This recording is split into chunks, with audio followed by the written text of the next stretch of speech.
There are many reasons why a character is invited to be a fighter in Super Smash Bros. Being a Nintendo character, fun and interesting to play, heavily requested by fans, desired by Sakurai, a promotional tool, and for the purpose of merging yet another game world.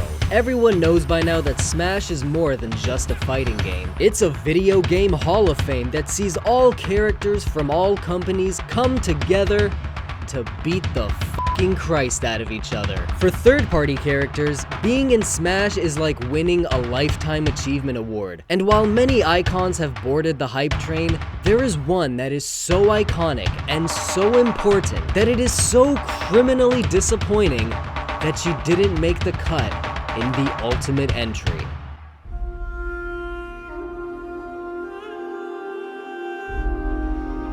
A famous explorer once said that the extraordinary is in what we do, not who we are. I found a truth. Adventure found me. And I knew what I must become.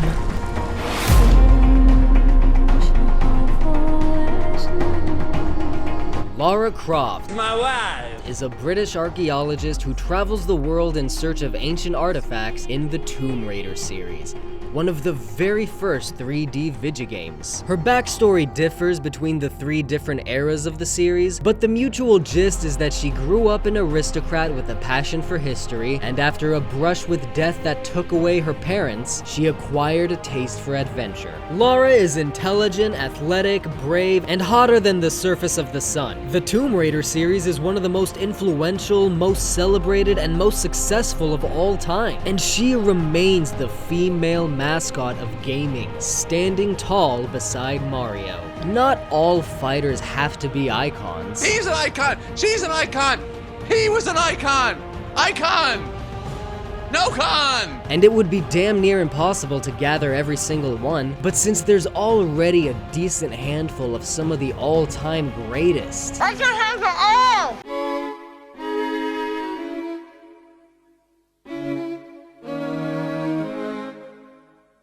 one of the series' well-known unlockable rewards were outfits for Lara to wear, so her alts have a huge wardrobe to pick from, but my main concern was which character model should be used. The reboot is more realistic, but the middle era just feels more Lara, and it's more rooted in the original series, and it captures the sex appeal she was partly famous for. But then in Rise of the Tomb Raider, she's so damn pretty. It's a tough call, so I say the middle era model should be upscaled and slightly modified to match the realism of the reboot, retaining her facial structure and generous proportions. Or maybe just use the model from Rise. God damn it, she was so pretty in that one. Her default appearance is the anniversary version of her signature ensemble: light blue tank top, gauntlets, boots, and booty shorts. And her alts comprise the following costumes: the bomber jacket from Tomb Raider 2, the camouflage from Tomb Raider 3, the sports clothes when training at home, the crop top from Legend, the wetsuit from Underworld,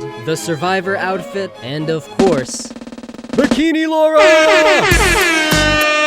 Or maybe just the expedition jacket from Rise. Another consideration to take is her personality. The originals portray her with an almost superhero quality, while the Survivor era is again known for its dark and gritty realism. She's a much more interesting character in the reboots, but classic Lara is classic Lara. And since this is Smash Brothers, I can have it all! And yet another thing to consider is her voice actress. I've honestly loved them all from Shelley Blonde to Keely Hawes, but I'm going with Camilla Luddington because she's the current one, and honestly her performance in the whole trilogy is Troy Baker in The Last of Us caliber. Thank you. Yeah, you are welcome. Lara enters the stage by swinging in on a rope. She releases it, does a backflip, and lands purposefully in that signature position with one leg out and the other bent at the knee. She's an upper mid-weight fighter similar to Snake but lighter and more petite, a human carrying lots of equipment. She's always moved around by walking or jogging, so no reason to change it here. It's just too bad that Smash is 2D. Her gimmick as a fighter is the brutality she faces in the survival reboots. Between 1 and 75, she looks perfectly normal. Between 75 and 150, she starts to look beat up. And over 150, she's covered in dirt and blood. The catch is that the higher damage she sustains, her attack power increases. This feature also affects her fighting stance. Normally, she looks as prepared as she always does, with her hands hovering beside her holsters, fingers drumming the air. More hurt, she becomes short of breath and shifty-eyed, and over 150, she's panting and clutching her stomach.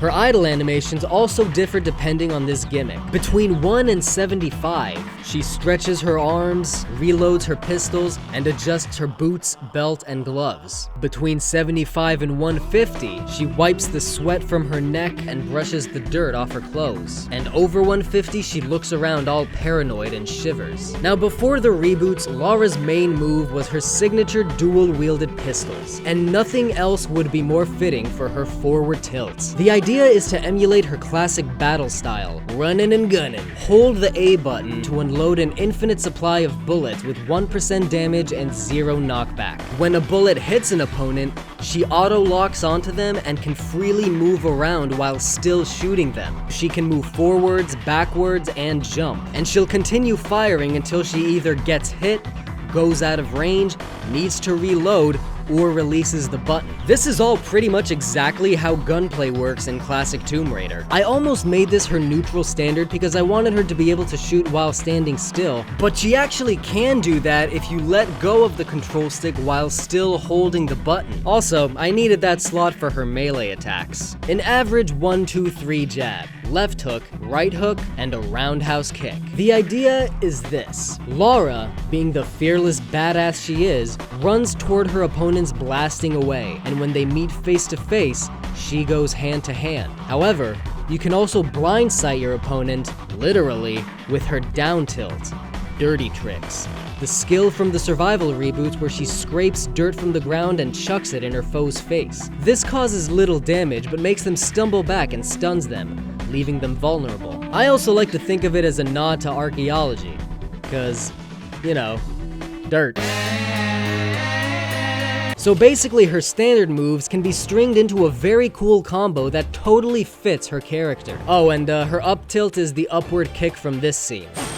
That's it, you can go home. Her dash attack is the slide kick from Legend, which segues into a jog so that the standard combo can follow up. Now, before Tomb Raider became an Uncharted simulator, it was one of the 3 OG 3D platformers. So her first jump mirrors her base jump, and her double jump makes use of her exquisite athletic skills, with a series of flips and lateral twists. And while she's suspended in the air, her neutral aerial is the Tkachev, a gymnastic trick named after the Soviet gymnast who invented it. In the game, it was merely one of the many moves you could pull off with a variety of button combos. But in Smash, it's a multi-hit flip frenzy that's really hard to penetrate. Her back aerial is a volley of bullets based on this concept art, which just totally looks like a back aerial. In Smash Bros., an aerial attack in which a foot or arm remains extended for a few moments after the initial thrust is known as a sex kick. Most fighters have one, but none have ever felt as appropriate as Lara's forward aerial, except maybe Bayonetta's back aerial. Her up aerial is a long-range flip kick much like Zero Suit Samus,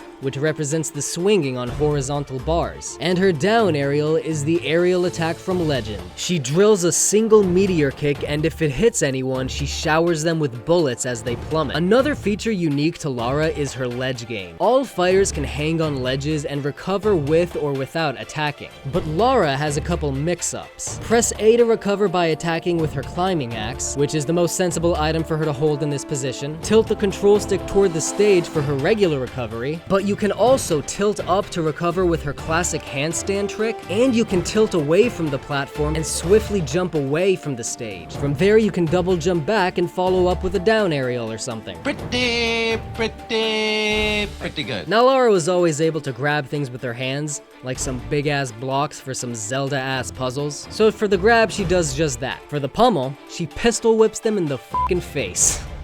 I just like saying that. Her up throw is the finishing move where she points her shotgun at the bottoms of their chins and blows them up and away. Her forward throw is the finishing move where she turns them into Swiss cheese with her automatic. For her back throw, she swings around and kicks them square in the chest with considerable knockback. And for her down throw, she does this super desirable takedown, but before Luigi has any time to appreciate it, she leaps in the air and guns them down. Her shield is a standard pink bubble. Nothing special, but her roll is her classic dive, which she can cancel out of with the front flip. Lara's side smash is a mighty swing from her ice axe. Her up smash is an arced swipe with her knife from Shadow of the Tomb Raider. And her down smash is Thor's hammer, the artifact she claimed in Tomb Raider Underworld. She strikes the ground to generate a field of blue lightning around her. And I just wanted to stick an artifact somewhere in her move pool. I know that sounds dirty, but remember,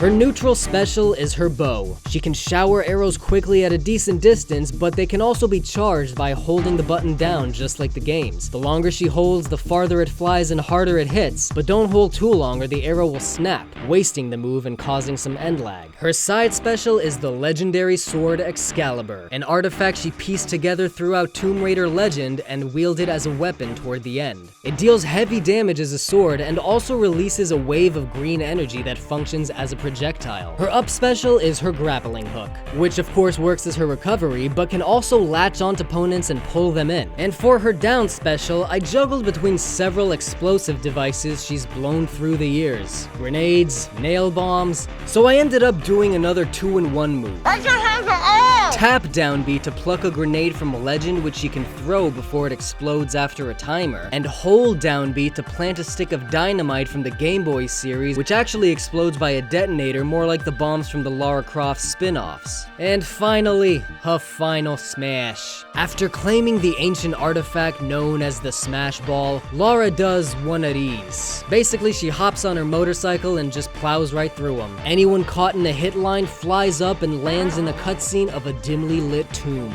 Just as they look around confused, she zooms by and whips around to face them, wielding a grenade launcher one-handed. And then,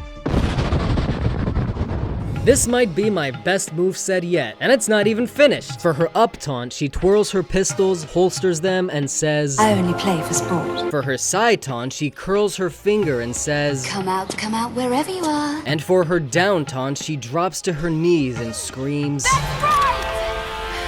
Run, you bastards! I'm coming for you all! Her victory poses are lying on her stomach while reading a book and twirling a pistol, her equipment-ready pose from the reboots and saying, It's not a party until something gets broken. and the iconic ending of Tomb Raider 2.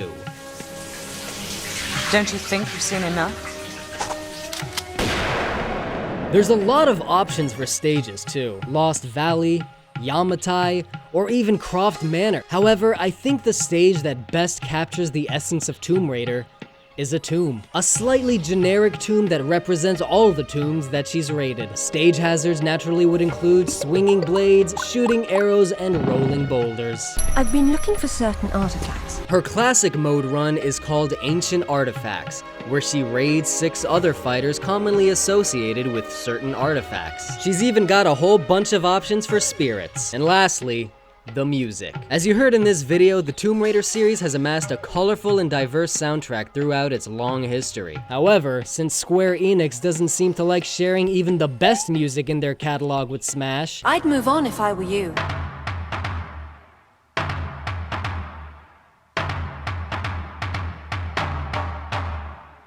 Now I love Smash, but it's a sausage fest. And I would love a few more female fighters. And there's no better character to flesh out and represent the roster's X chromosome than the one who opened the floodgates for all female characters in gaming. My whole life, I don't get no respect. When Nintendo held a Smash Ballot event, my vote was for King K. Rool.